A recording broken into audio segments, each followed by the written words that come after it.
In today's video, I'm going to teach you how to use the console in Google Chrome. Whether you're troubleshooting web page errors or experimenting with JavaScript code, the console is an indispensable tool for developers and curious users alike.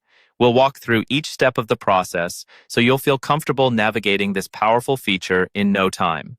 Let's dive right in. First, open up Google Chrome and navigate to any web page you're interested in inspecting. One of the easiest ways to access the console is by right-clicking anywhere on the web page. You're looking for a blank spot so you aren't accidentally clicking on an image or a link, which could open something else. Next, in the right-click context menu that appears, look for the option labeled Inspect.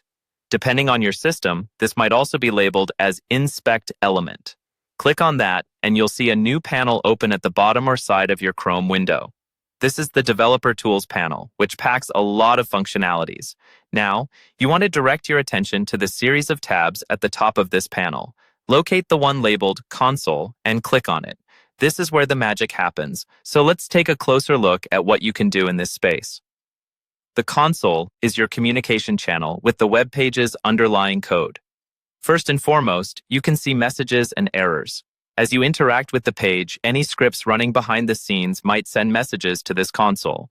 If something's wrong with the web page's code, you'll likely see an error message highlighted in red.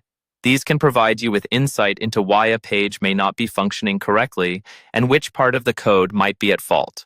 Besides observing, you can also experiment. The console allows you to type your own JavaScript commands and run them instantly.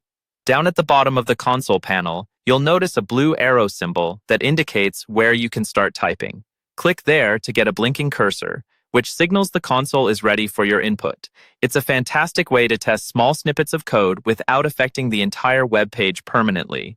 For a simple test, try typing console.log hello and press enter. You'll see the text hello printed in the console area above. It's a small command, but it illustrates the console's capacity for running code in real time. With practice, you'll find that the Chrome console is not just for showing errors.